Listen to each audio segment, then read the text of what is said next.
Hello everyone, ಎಲ್ಲರೂ ಹೇಗಿದ್ದೀರಾ? ಚೆನ್ನಾಗಿದ್ದೀರಾ ಅನ್ಕೋತೀನಿ. ಇದು ನನ್ನ ವೆನಸ್ಡೇ ಲಾಗ್ ಆಗಿರುತ್ತೆ.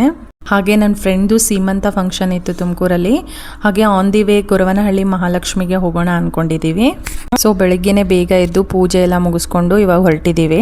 ಮನೇಲಿ ಬ್ರೇಕ್ಫಾಸ್ಟ್ ಮಾಡೋಕ್ಕಾಗಲಿಲ್ಲ, ಸೊ ಇವಾಗ ಬ್ರೇಕ್ಫಾಸ್ಟ್ ಮಾಡೋಣ ಅಂತ ಹೋಗ್ತಾ ಇದ್ದೀವಿ. ಆಲ್ರೆಡಿ ಬ್ರೇಕ್ಫಾಸ್ಟ್ ಟೈಮ್ ಆಗಿತ್ತು, ಸೊ ಬ್ರೇಕ್ಫಾಸ್ಟ್ ಮಾಡ್ಕೊಂಡೇ ಹೋಗೋಣ ಅಂತ ಹೋಗ್ತಾ ಇರೋದು. ನಾನು ಯಾವಾಗಲೂ ಜರ್ನಿಯಲ್ಲಿ ಇಡ್ಲಿನೇ ಪ್ರಿಫರ್ ಮಾಡ್ತೀನಿ. ಬಿಕಾಸ್ ಆಯಿಲಿ ಫುಡ್ ತಿನ್ನೋಕ್ಕಾಗಲ್ಲ ಜರ್ನಿಯಲ್ಲಿ. ದೋಸೆ ಪೂರಿ ಎಲ್ಲ ತುಂಬ ಆಯಿಲ್ ಇರುತ್ತೆ ಅಂತ. ಸೊ ನಾನು ಇಡ್ಲಿನೇ ತೊಗೊಳ್ಳೋದು ಎಲ್ಲಿ ಹೋದರೂ. ಸೊ ಇಡ್ಲಿನ ತಿಂದ್ಬಿಟ್ಟು ನೆಕ್ಸ್ಟ್ 1 ಕಪ್ ಕಾಫಿ ಕುಡಿದ್ಬಿಟ್ಟು ನೆಕ್ಸ್ಟ್ ಇವಾಗ ನಾವು ಹೋಗ್ತಾ ಇದ್ದೀವಿ. ಗೊರವನಹಳ್ಳಿ ಮಹಾಲಕ್ಷ್ಮಿಗೆ ಫಸ್ಟ್ ಹೋಗೋಣ ಅಂದ್ಕೊಂಡಿದ್ದೀವಿ. ಬಿಕಾಸ್ ಅದು ನಿಯರ್ ಬೈ ಬ್ಯಾಂಗ್ಳೂರ್ ಇರೋದ್ರಿಂದ ಫಸ್ಟ್ ಗೊರವನಹಳ್ಳಿ ಮಹಾಲಕ್ಷ್ಮಿಗೆ ಹೋಗಿ ಆಮೇಲೆ ತುಮಕೂರ್ಗೆ ಹೋಗೋಣ ಅಂದ್ಕೊಂಡು ಗೊರವನಹಳ್ಳಿ ಮಹಾಲಕ್ಷ್ಮಿಗೆ ಹೋಗ್ತಾ ಇದ್ದೀವಿ.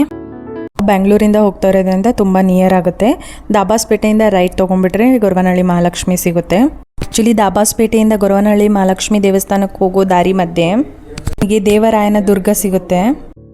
ಈ ಟ್ರಕ್ಕಿಂಗು, ಬೆಟ್ಟ ಗುಡ್ಡ ಎಲ್ಲ ಎಕ್ಸ್ಪ್ಲೋರ್ ಮಾಡ್ಬೋದು. ಆ್ಯಕ್ಚುಲಿ ನಾವು ಅಲ್ಲಿ ಹೋಗಬೇಕಿತ್ತು, ಬಟ್ ನಮಗೆ 2ನೇ ಇವೆಂಟ್ ಇರೋದ್ರಿಂದ ನಮ್ಗೆ ಹೋಗೋಕ್ಕಾಗ್ತಿಲ್ಲ. ನೀವೇನಾದರೂ ಹೋಗ್ತಿದ್ರೆ ಟೈಮ್ ಇದ್ದರೆ ನಿಮಗೆ ಅಲ್ಲಿ ವಿಸಿಟ್ ಮಾಡಿ. It's very beautiful place, must visit ಅಂತ ಹೇಳ್ತೀನಿ. ಸುಮಾರು ದಿನದಿಂದ ಅನ್ಕೋತಿದ್ದೆ ಗೊರವನಹಳ್ಳಿ ಮಹಾಲಕ್ಷ್ಮಿಗೆ ಹೋಗಬೇಕು ಅಂತ. ಮದುವೆಗೂ ಮುಂಚೆನೇ ಅಂದ್ಕೊಂಡಿದ್ದೆ ನಾನು ಗೊರವನಹಳ್ಳಿ ಮಹಾಲಕ್ಷ್ಮಿಗೆ ಹೋಗ್ಬೇಕಂತ. ಆಗಿರಲೇ ಇಲ್ಲ.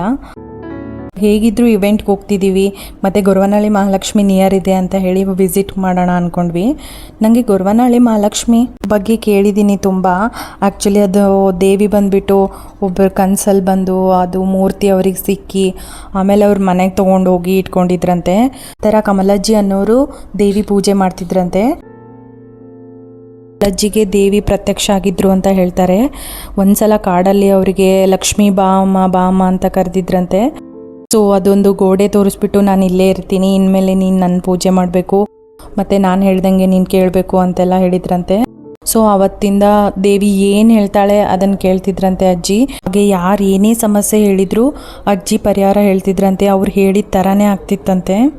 ಇವಾಗ ನಾವು ದೇವಸ್ಥಾನಕ್ಕೆ ಬಂದ್ವಿ. ಆ್ಯಕ್ಚುಲಿ ಇವತ್ತು ವೆನಸ್ಡೇ ಆಗಿರೋದ್ರಿಂದ ತುಂಬ ಜನ ಇಲ್ಲ ಅನ್ಕೋತೀನಿ. ಹಾಗೆ ನಾವು ದೇವಿಗೆ ಮಡಿಲಕ್ಕಿ ತುಂಬಿಸೋಣ ಅಂದ್ಕೊಂಡಿದ್ದೀನಿ. ನಾನು ಆವಾಗಲೇ ಅಂದ್ಕೊಂಡಿದ್ದೆ ಇನ್ ಕೇಸ್ ಗೊರವನಹಳ್ಳಿ ಮಹಾಲಕ್ಷ್ಮಿಗೆ ಹೋದರೆ ನಾನು ಮಡಿಲಕ್ಕಿ ಕೊಡಬೇಕು ಅಂತ. ಸೊ ನಾನು ಮಡಿಲಕ್ಕಿ, ಹೂವು, ಹಣ್ಣು ಎಲ್ಲ ತೊಗೋತಾ ಇದ್ದೀನಿ. ಈ ದೇವಿಗೆ ಕಮಲದ ಹೂವು ಅಂದರೆ ತುಂಬ ಇಷ್ಟ ಅಂತೆ. ಸೊ ನಾವು ಕಮಲದ ಹೂವನ್ನು ತೊಗೊಂಡಿದ್ದೀನಿ.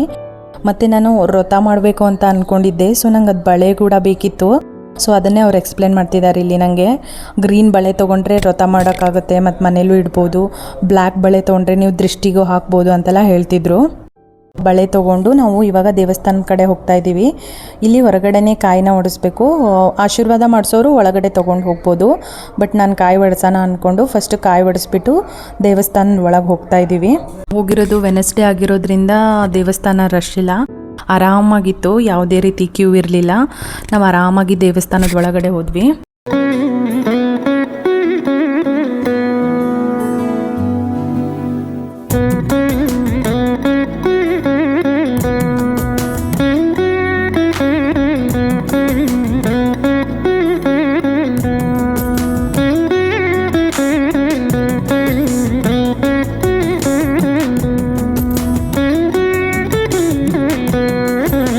ನಂಗೆ ತುಂಬ ಖುಷಿ ಆಯಿತು. ಬಿಕಾಸ್ ನಾನು ಒಂದು 10 to 15 ಮಿನಿಟ್ಸ್ ದೇವಿನ ಆರಾಮಾಗಿ ನೋಡಿದೆ.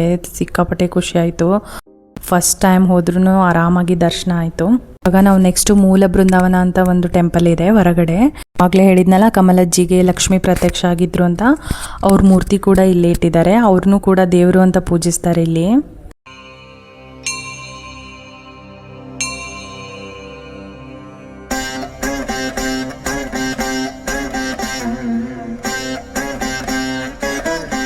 ಈ ದೇವಸ್ಥಾನದ ದರ್ಶನ ತುಂಬ ಚೆನ್ನಾಗಾಯಿತು.